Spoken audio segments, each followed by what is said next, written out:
అది పాకిస్తాన్లో బ్యాన్ చేసిండ్రు కంపెనీని, సింగపూర్లో బ్యాన్ చేసిండ్రు, అట్లాంటి కంపెనీకి ఇచ్చిండ్రు. సరే వాళ్ళ మీద కేసులు ఉన్నాయి, అది కూడా మంత్రి గారు చెప్పాలా, ఓకే.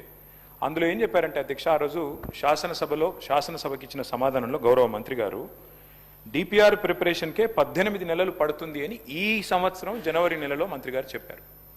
మరి డిపిఆర్ ప్రిపరేషన్కి 18 నెలలు పట్టే మాట నిజమే అయితే మళ్ళీ ఈరోజు మార్చిలో ఉన్నాం అధ్యక్ష. అంటే మంత్రి గారు సమాధానం చెప్పి 2 నెలలు కూడా కాలే. మరి ఇప్పుడు అకస్మాత్తుగా డిపిఆర్ ఎక్కడి నుంచి వచ్చింది? మంత్రి గారు దయచేసి అది ఉంటే కనుక మీ దగ్గర నిజంగానే కాపీ ఉంటే మరి 18 నెలల్లో అంటే అద్భుతమైన వేగం అది. మరి ఇంత మెరుపు వేగంతో గవర్నమెంట్ పనిచేస్తుంటే మేము కూడా అభినందనలు చెప్పాలి. కాబట్టి డిపిఆర్ 18 నెలల్లో తయారవుతుందని చెప్పి 2 నెలల్లో చేసిన ఈ చమత్కారం ఏదైతే ఉందో ఆ డిపిఆర్ దయచేసి సభ ముందు పెట్టాలి, సభ్యుల ముందు పెట్టాలనేది ఫస్ట్ డిమాండ్ సార్. ఎందుకంటే ఇది ప్రభుత్వం ఇచ్చిన సమాధానం అధ్యక్ష. రెండవది అధ్యక్ష, నేను చూశాను మంత్రి గారు సభ వెలుపల చెప్పారు అధ్యక్ష. ఏం చెప్పారు? లాస్ట్ టైం హౌస్లోనే చెప్పినట్టున్నారు, అది కూడా ఇక్కడ చెప్పారు అధ్యక్ష, హౌస్లోనే చెప్పారు. అది కూడా గౌరవ మంత్రి శ్రీధర్ బాబు గారే చెప్పారు. ఇన్ ప్రిన్సిపల్ ఏడీబీ అనేది మూసీ ప్రాజెక్టు కోసం లోన్ మంజూరు చేసింది అని మంత్రి గారు ఇచ్చిన స్టేట్మెంట్ శాసనసభలో ఇచ్చారు అధ్యక్ష. సో ఫస్ట్ డిపిఆర్ మీరు చెప్పండి మంత్రి గారు, తర్వాత శాసనసభలో మీరు చెప్పిన మాట ఏడీబీ ఫండింగ్ అని మేము నిజమేమో అనుకున్న తర్వాత మేము కూడా ఏడీబీ వారిని అక్కడ మూసీ జనాందోళన్ అని ఒక సంస్థ ఉంది అధ్యక్ష, ఎంజేఏ అని, వారు ఏడీబీ వారిని అడిగారు. అడిగితే ఏడీబీ వారు చెప్పిన సమాధానం అధ్యక్ష నేను మంత్రి గారు కూడా పంపిస్తా. వారు ఏం చెప్పారంటే జనవరి 23 నాడు ఏడీబీ ఇచ్చిన సమాధానం అధ్యక్ష. ఏం చెప్పారు? No ADB financing approved and no DPR submitted by MRDCL. This is ADB's response.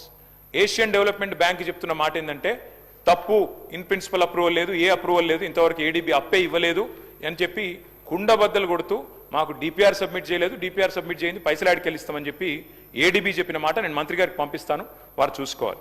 అయితే మళ్ళీ ఏమన్నా జనవరి నుంచి మరి ఈ హౌజు ఇప్పుడు మార్చిలో జరుగుతుంది కదా, ఈ లోపల ఏమన్నా డెవలప్మెంట్ అయిందా అని చెప్పి మార్చి 11 నాడు మళ్ళీ ఒకసారి ఇదే సంస్థ వాళ్ళు అసెంబ్లీ ప్రారంభం అవుతుంది కదా, ఏమైనా డెవలప్మెంట్ ఉందా అని చెప్పి పోయినారు అధ్యక్ష.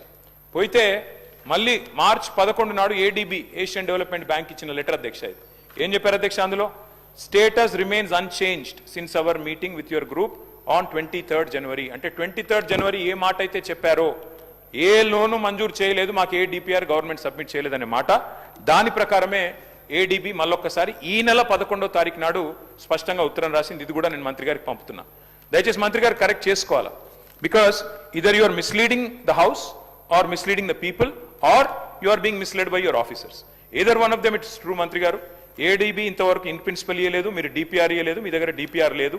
18 నెలల్లో తయారవుతుందన్న డిపిఆర్ 2 నెలలు ఎట్లా తయారైంది అధ్యక్ష? మూడోది, వీరికి ఈ సంస్థ మీద ఎందుకు ప్రేమనో మాకు అర్థమైతలేదు అధ్యక్ష. ఎందుకంటే ముఖ్యమంత్రి గారేమో 16,000 కోట్ల రూపాయలతో అయిపోయే ప్రాజెక్టుకు 1,50,000 కోట్లని ముఖ్యమంత్రి అనౌన్స్ చేసింది, నాది కాదు.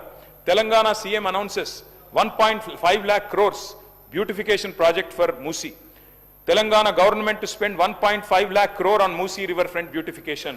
In rupees 1.5 lakh crores beautification for Musi, Telangana CM. అధ్యక్ష క్వశ్చన్ అవరే సార్, ఇంతకంటే ఇంపార్టెంట్ క్వశ్చన్లు ఉన్నాయి సార్. అధ్యక్ష 1,50,000 కోట్లని ఇక్కడ చెప్తున్నారు అధ్యక్ష. మరి మంత్రి గారి సమాధానంలో మొదటి ఫేజ్ లో 4-5 కోట్లని చెప్తున్నారు.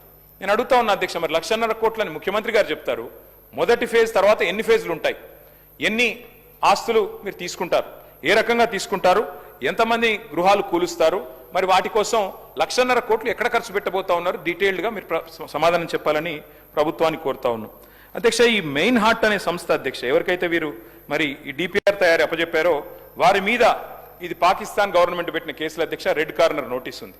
ఇదిగోండి అధ్యక్ష, ఇగో FIA declares main heart owners are absconding in money. 1 second. No. You can continue. 400 structures కరెక్టా, గవర్నమెంట్ ఇచ్చిన గెజెట్ కరెక్టా, ఏది కరెక్టు? అట్లాగే గవర్నమెంట్ ఇచ్చిన గెజెట్ సార్, గెజెట్ ఇచ్చింది.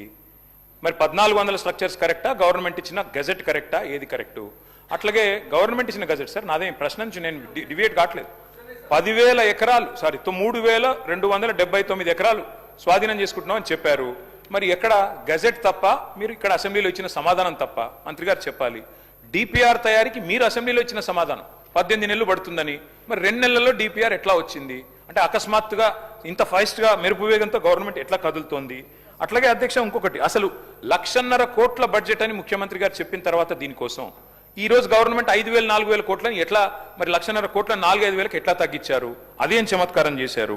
దాంతో పాటు అధ్యక్ష, మరి మంత్రి గారు చెప్తున్నారు ఇది 1,435 స్ట్రక్చర్లు ఐడెంటిఫై చేశాం. ఏ బేసిస్లో ఐడెంటిఫై చేశారు? మంత్రి గారేమో మరి నేను మొన్న ఆర్డీఓ గారు చెప్పింది చూశాను, రాజేంద్ర నగర్ ఆర్డీఓ 50 మీటర్ల బఫర్ జోన్ అని ఒకవైపు చెప్తారు, 50 మీటర్ల బఫర్ జోన్లో ఉండే వాళ్ళని తీసుకుంటామంటారు. కానీ మరి 3297 ఎకరాలంటే 500 మీటర్ల దాకా విస్తరించారు అధ్యక్ష.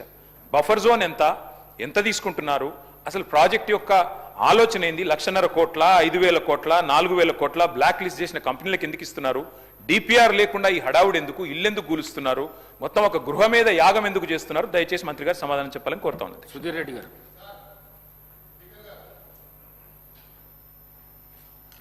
ధన్యవాదాలు.